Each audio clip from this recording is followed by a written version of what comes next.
اور آج پاکستان کو 75 سال مکمل ہو گئے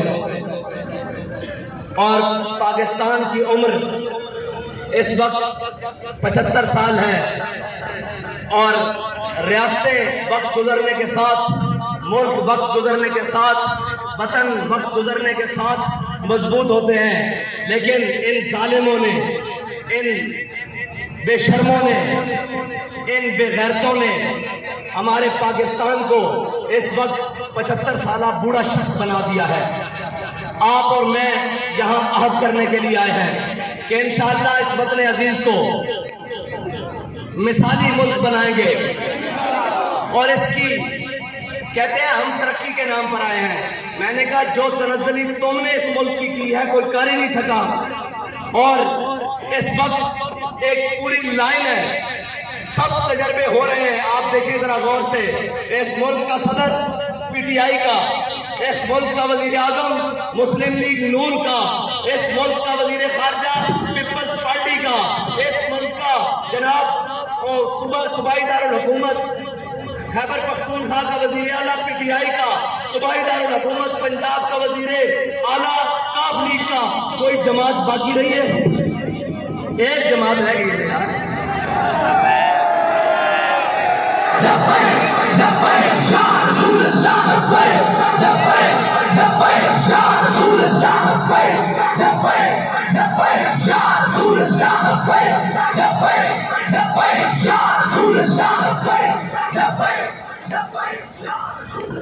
ایک جماعت ہے، میں نے آپ کو کہا عملی طور پر یہ تقریباً 12 اکٹھے ہو چکے ہیں، صرف اعلان کرنا باقی ہے۔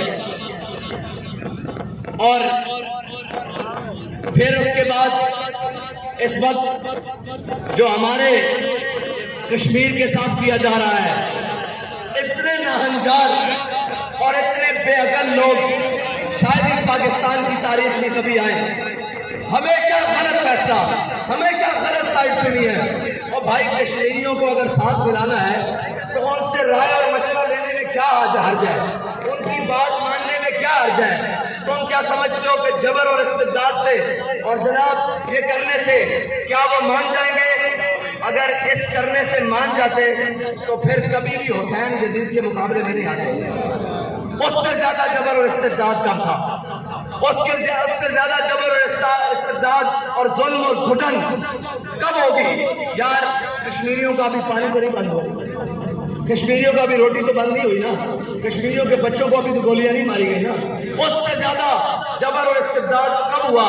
لیکن حسین سامنے کھڑے ہو گئے۔ تمہیں عقل ہونی چاہیے، تم پاکستان کو مزید کتنے رقم دلوانا چاہتے ہو، اس کو مزید کتنا تقسیم کروانا چاہتے ہو؟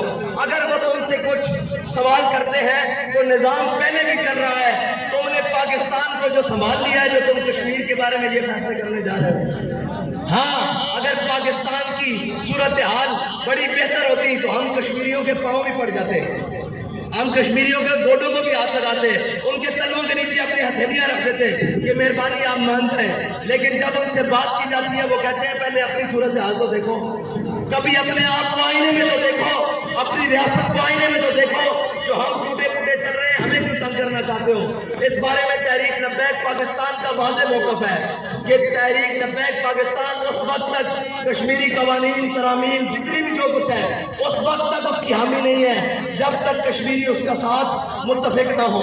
اگر کشمیری متفق نہیں ہے تو ان کو بٹھایا جائے، ان سے بات کی جائے، ان کو سمجھایا جائے، ان کو قائل کیا جائے، اور ان کی جو شرائط ہیں جائز ان کو مانا جائے، اس کے بعد پھر جو بھی کیا جائے۔ لیکن اس سے پہلے ان پر کسی قسم کا ظلم، وہ حقیقی ظلم ہے، وہ پھر آپ میں اور ساتھ والے ہمسائے ممالک میں کوئی فرق نہیں ہے۔ حق بات یہی ہے بس، اس سے ہمارے اوپر لگتی ہے 1000 بار لگے، کروڑ بار لگے، ارب بار لگے، لیکن حق بات ضرور کہیں گے اور ہر مقام پر کہیں گے۔ اس میں اپنے زد میں آئے، اپنی ذات زد میں آئے، اپنی جماعت زد میں آئے، اپنے لوگ زد میں آئے، اپنے بھائی زد میں آئے، اپنا کنبہ زد میں آئے، رشتہ دار زد میں آئے، حق بات کہنے سے پیچھے نہیں ہٹیں گے، کیونکہ ہم وعدہ کر چکے ہیں کہ مر جائیں گے، ظالم کی حمایت نہ کریں گے، احرار کبھی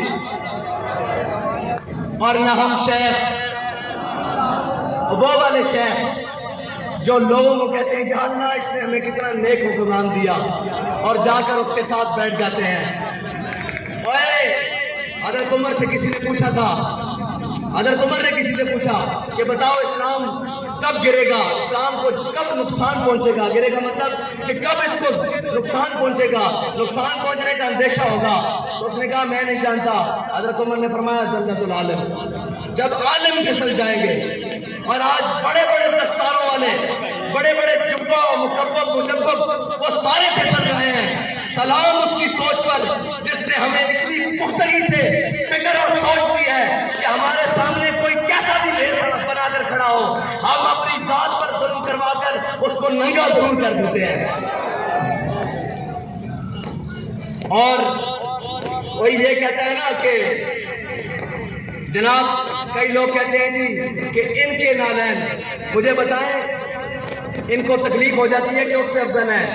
اللہ فرما رہا ہے جو حضور کے ساتھ میدان جنگ میں نکلیں، ان گھوڑوں کی نال کے نیچے سے جو چنگاری نکلے، میں اس کی قسم کھاتا ہوں اس مجاہد کے نال کے نیچے سے نہیں، اس مجاہد کی جوتی کے نیچے سے نہیں۔ مجاہد گھوڑے پر ہے اور گھوڑے کا اس کا جسم گھوڑے سے مس ہے، اور گھوڑے کے ذہن میں اس کی رکابیں ہیں، اور گھوڑے کے پاؤں زمین پر ہیں، اور گھوڑا بھاگ رہا ہے حضور کے دین کے لیے۔ اس گھوڑے کے پاؤں سے جو چنگاری نکل رہی ہے، رب کہہ رہا ہے وَالْعَادِيَاتِ ضَبْحًا فَالْمُورِيَاتِ قَدْحًا فَالْمُغِيرَاتِ صُبْحًا۔ یار جس کے گھوڑوں کی چنگاری سے نکلنے والی چنگاری، مجاہد کے گھوڑے سے نکلنے والی چنگاری کی اللہ قسم کھا رہا ہو، تو مجھے بتاؤ جو حضور کی ناموس کے لیے لیاقت باغ سے 15 نومبر کی ٹھنڈی رات میں پیدل چلا ہو، اس کے پاؤں کا عالم کیا ہوگا یار؟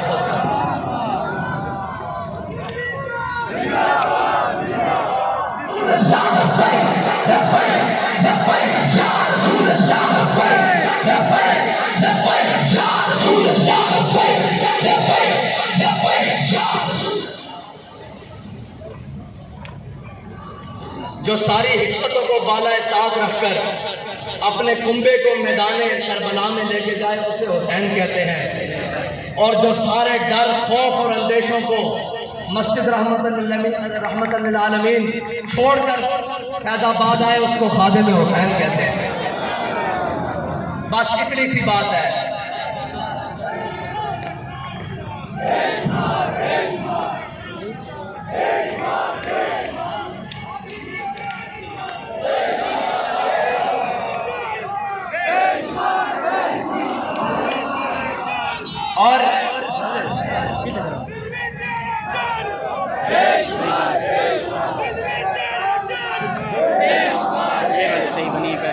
اور یہ یاد رکھنا کہ تحریک لبیک پاکستان کے نوجوانوں، تحریک لبیک پاکستان کے کارکنان، تم صرف اس ملت کی نہیں پوری امت کی امید ہو۔ اپنے قدم کو ہمیشہ آگے بڑھا کر رکھو، کسی ریشہ دوانیوں میں مت آیا کرو۔ یہ اللہ کی حکمتیں ہیں، کوئی ہماری مخالفتیں کر رہا ہے، کوئی ہمیں برا کہہ رہا ہے، وہ کسی بھی بیس میں ہے، وہ کسی بھی حالت میں ہے، اس کو پتہ نہیں ہے کہ اللہ تعالیٰ گھیر گھیر کر ان کو میدان میں لا رہا ہے۔ اور لبیک والوں کو تو پرواہ ہی نہیں، وہ تو موڈے پہ دھوتی رکھ کے ہر وقت میدان میں کھڑے ہیں۔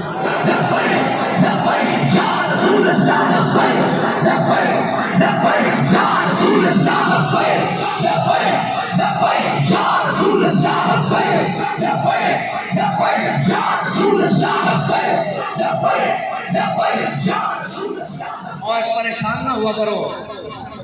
مصور پاکستان علامہ ڈاکٹر محمد اقبال کہتا ہے کہ تیری خاک میں ہے اگر شرر تو خیال فقر و غنا نہ کر۔ اب تو بیگانے بھی تمہارے بارے میں یہ کہتے ہیں کہ ان کو سواریاں نہ بھی ملی نا، یہ پیدل بھی پہنچ جائیں گے۔ یاد رکھنا جب تک جذبہ قائم ہوتا ہے اس وقت تک فوجیں نہ بھی ہوں۔ راڈرک 1 لاکھ جبل الٹر پر فوج لے کر کھڑا تھا، طارق بن زیاد 4000 کے ساتھ تھا۔ اللہ نے مسلمانوں کو ہمیشہ کم تعداد میں مدد کی ہے۔ اور آج بھی اس کا قانون فطرت وہی ہے.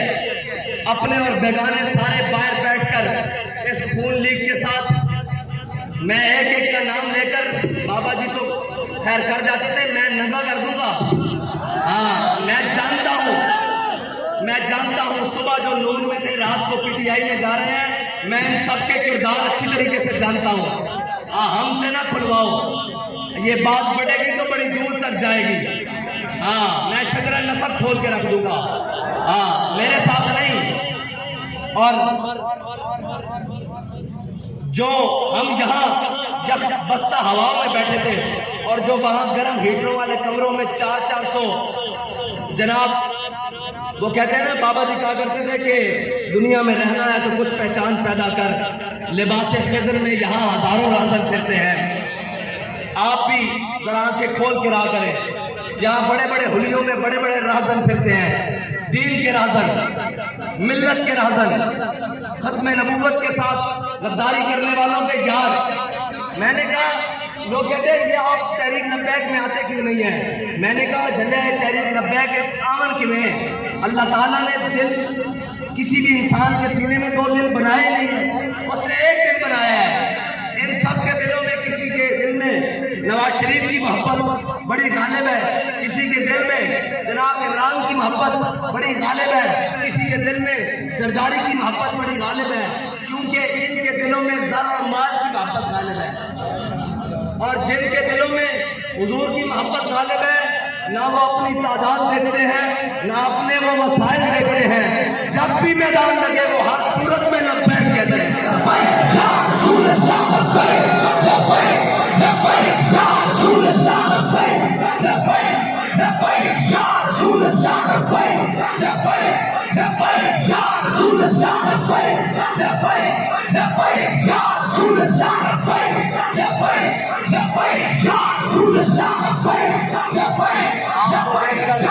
وہی بات ہے کہ دلوں کو کر دیا فکر دو عالم سے آزاد, خدا تیرے سلسلہ جنوں کو اور دراز کرے.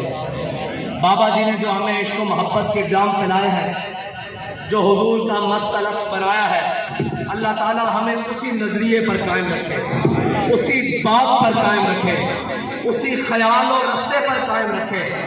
اور آپ یہ نہ پریشان ہوا کریں کہ جو ہمارے بارے میں بات کرتے ہیں آپ نے غور سے سنا نہیں. ہم نے جیل میں آنے کے بعد جو پہلا بیان کیا تھا اس میں کہا یہ تھا کہ ہم نے منزل تو گزار, راستہ بھی نہیں بدلا.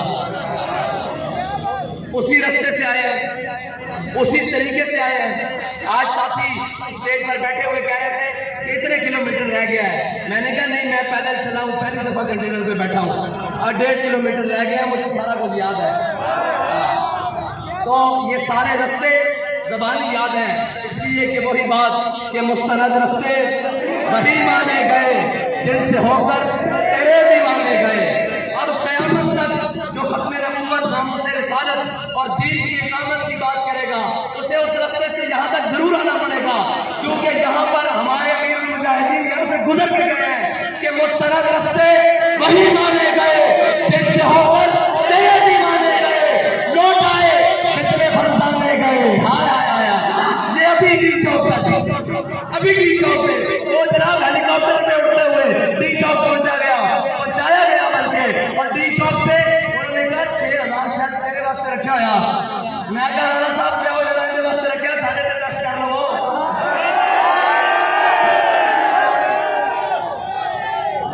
اسی بھی اپنا ٹیسٹ کر لیے کہ ڈھیلے تو نہیں ہو گیا. اسی تیار آن گئے, مستند رستے وہی مانے گئے جن سے ہو کر تیرے بھی مانے گئے, اور لوٹ آئے جتنے فرزانے گئے. او جناب 6 دن کا ٹائم ہے کہ ہوتا ہے, اجے 6 دن پورے نہیں ہو رہے. اسی کیا فیضآباد جانا آ گئے اور لوٹ آئے جتنے تاب منزل صرف دیوانے گئے. اور تو کچھ نسبت ہے اس شاخ سے, صرف فیضآباد کا نام